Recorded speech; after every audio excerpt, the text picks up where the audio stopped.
Assalamualaikum warahmatullahi wabarakatuh. Kami dengan kelompok 5 akan mempresentasikan hasil diskusi kami dengan tema Manajemen Strategi PT Paragon Technology and Innovation.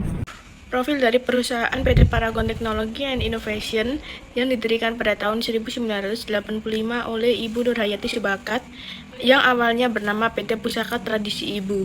Produk pertamanya adalah perawatan rambut bermerek Putri. Kini Paragon menjadi salah satu perusahaan kosmetik terbesar di Indonesia dengan pabrik di Tangerang, Banten, dan mempunyai lebih dari 10.000 karyawan. Paragon bergerak di bidang kosmetik, skincare, hair care, and body care. Visi dari PT Paragon Technology Innovation ini adalah menjadi perusahaan dengan praktik terbaik dan memberi manfaat bagi masyarakat. Nilainya meliputi iman, tanggung jawab sosial, inovasi, dan kepedulian terhadap karyawan. Paragon kini menjadi perusahaan kosmetik lokal terbesar di Indonesia yang mengekspor ke luar negeri, aktif dalam riset kecantikan, dan dikenal karena komitmen sosial serta pemberdayaan perempuan. Paragon memiliki banyak merek terkenal seperti Wardah, yang kedua ada Makeover, Femina, Kaf, Putri, Kristalur, Insta Perfect, Labore, OMG, dan Earth Love Life yang melengkapi portofolio Paragon dengan berbagai kategori dari produk salon hingga skincare premium. Untuk visi PT Paragon adalah sebuah perusahaan yang berkomitmen untuk memiliki tata kelola perusahaan terbaik dan perbaikan berkelanjutan, guna menjadikan setiap hari lebih baik dari hari sebelumnya melalui produk berkualitas tinggi yang memberikan manfaat bagi karyawan, mitra, masyarakat, dan lingkungan. Untuk misi PT Paragon yang pertama itu ada mengembangkan Paragonians, yang kedua menciptakan kebaikan untuk konsumen, yang ketiga peningkatan berkelanjutan, yang keempat bertumbuh bersama, yang kelima melestarikan bumi, yang keenam mendukung pendidikan dan kesehatan bangsa, dan yang terakhir mengembangkan bisnis. Selanjutnya pada faktor eksternal makro, peluang terbesar Paragon ada pada pertumbuhan pasar kosmetik nasional Indonesia yang naik sekitar 4,3% sampai 5,33% per tahun dengan skor tertinggi 0,32.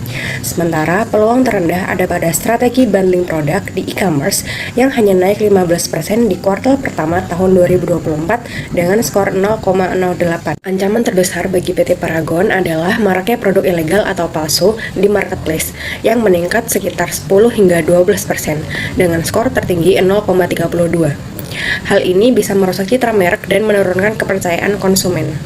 Sedangkan ancaman terendah adalah ketergantungan ekspor ke Malaysia yang mencapai 99,24% dengan skor 0,08. Risiko ini relatif kecil namun tetap perlu diantisipasi jika terjadi gangguan pasar di negara tujuan ekspor. Eksternal mikro, yang pertama, threats of new entrants. Persaingan industri kosmetik di Indonesia semakin ketat. Pendatang baru sulit untuk masuk karena butuh investasi yang besar. R&D, BPOM, halal, dan promosi. PT Paragon unggul dengan merek kuat dan loyalitas pelanggan yang tinggi. Analisis, ancaman pendatang baru berada di tingkat sedang karena posisi PT Paragon masih kuat, meskipun banyak merek baru bermunculan.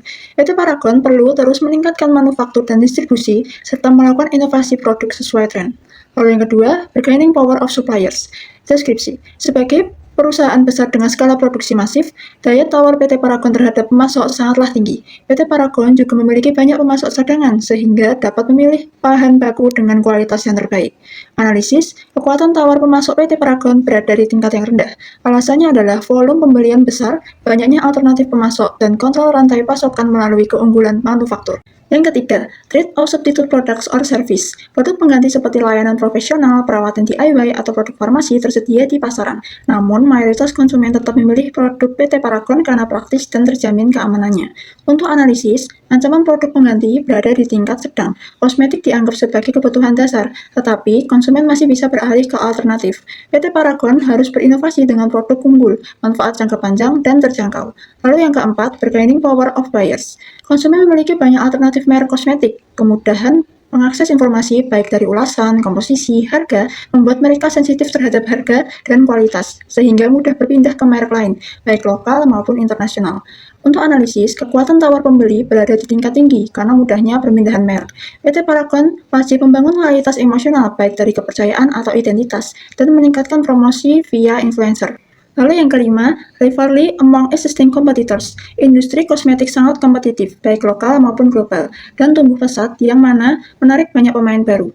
Banyaknya alternatif produk yang ditawarkan membuat konsumen mudah berpindah merek tanpa biaya signifikan. Untuk analisis, persaingan di antara pesaing memiliki tingkat yang sangat tinggi karena diferensiasi dan cepatnya perubahan tren. PT Paragon mengatasi dengan strategi pembagian pasar. Perusahaan harus menekankan nilai unik yang dibangun secara emosional dan meluncurkan produk secara cepat sesuai tren. Tabel ini merupakan analisis faktor internal pada PT Paragon Technology and Innovation. Analisis faktor internal dibagi menjadi dua, yaitu strength atau kekuatan dan weakness atau kelemahan. Selain faktor internal, tabel ini juga terdapat weight atau bobot yang menunjukkan tingkat signifikansi, lalu rating atau peringkat yang menunjukkan tingkat responsi perusahaan terhadap faktor internal, dan weighted score atau skor tertimbang yang didapatkan dari bobot dikali dengan peringkat. Pada tabel ini terdapat 10 kekuatan PT Paragon Technology and Innovation. Kekuatan terbesar dengan skor tertinggi yaitu 0,40 adalah net sales revenue yang mengalami kenaikan sebesar 9,95%. Hal ini menunjukkan kemampuan perusahaan dalam menghasilkan penjualan tinggi di pasar yang sangat kompetitif. Selain itu, ada reputasi dan citra perusahaan yang kuat di mata konsumen dan publik, di mana mendapatkan skor 0,30. Hal ini karena perusahaan fokus pada inovasi dan kualitas suatu produk yang ditawarkan. Pada tabel ini terdapat 5 kelemahan dari PT Paragon Technology and Innovation. Kelemahan dengan skor paling rendah yaitu 0,06 adalah tingginya beban kerja pegawai. Beban kerja pegawai yang tinggi dapat menyebabkan burnout dan potensi penurunan kualitas kerja. Oleh karena itu, harus segera diatasi untuk menjaga moral karyawan dan produktivitas. Selain itu, pangsa pasar pada produk perawatan rambut dan pria masih sangat kecil, yang mendapatkan skor 0,10. Saat ini, pasar tersebut merupakan pasar yang sedang tumbuh pesat. Oleh karena itu, PT Paragon harus segera mengatasi kelemahan tersebut agar tidak kehilangan peluang besar di segmen konsumen yang sedang berkembang. Berdasarkan keseluruhan analisis faktor internal yang mencakup semua kekuatan dan kelemahan, total skor tertimbang yang didapatkan yaitu sebesar 3,10. Hal ini menunjukkan bahwa PT Paragon Technology and Innovation memiliki posisi internal yang sangat kuat. Pada slide ini bisa kita lihat analisis SWOT dari perusahaan Paragon. Pada sisi strengths atau kekuatan, Paragon memiliki portofolio merek lokal yang kuat dan mapan, kredibilitas halal yang konsisten, jaringan distribusi yang luas, dan strategi komunikasi merek yang agresif dan strategis. Untuk opportunities atau peluang, terdapat beberapa hal penting. Yang pertama, tren produk halal dan ramah lingkungan meningkat. Yang kedua, pasar kosmetik lokal dan global tumbuh pesat. Yang ketiga, gaya hidup sustainable beauty meningkat. Yang keempat, potensi ekspor ke negara-negara muslim besar. Untuk threats atau ancaman yang dihadapi adalah: yang pertama, persaingan ketat dengan brand global.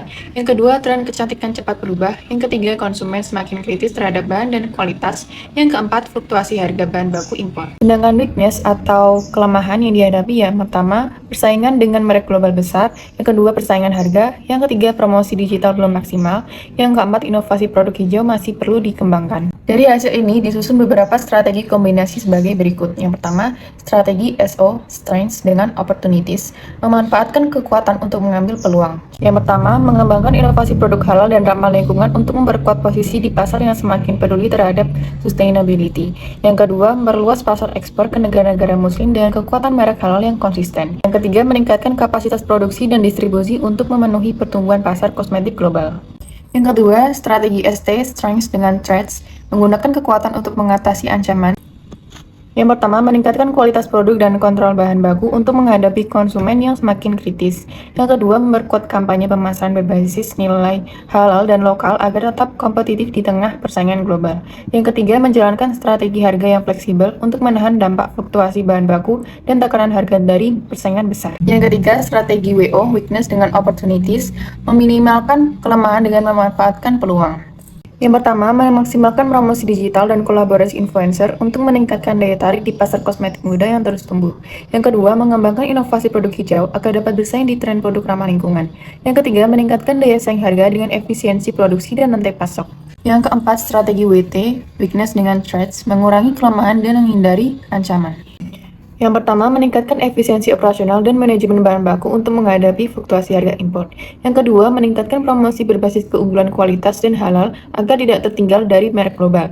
Yang ketiga, memperkuat riset dan inovasi internal agar bisa mengikuti tren kecantikan yang cepat berubah. Selanjutnya, pada saat ini ditampilkan analisis BCG atau Boston Consulting Group Matrix yang digunakan untuk melihat posisi portofolio produk Paragon, yaitu Wardah, Makeover, Cuff, dan Putri berdasarkan pangsa pasar relatif dan tingkat pertumbuhan pasar. Wardah memiliki pendapatan tertinggi sebesar 20,3 miliar rupiah dengan relatif market share 1 dan tingkat pertumbuhan pasar 15%. Ini menempatkan Wadah pada posisi start karena memiliki pangsa pasar besar dan pertumbuhan yang tinggi. Makeover memiliki pendapatan 15,9 miliar rupiah dengan relatif market share 0,8 dan tingkat pertumbuhan 10%. Posisi ini termasuk kategori cash cow karena pangsa pasarnya besar namun pertumbuhannya mulai stabil. KAF memiliki pendapatan 4,77 miliar rupiah dengan relatif market share 0,4 dan tingkat pertumbuhan pasar 18%, hingga masuk kategori question mark, artinya merek ini punya potensi besar tapi masih perlu strategi penguatan pasar.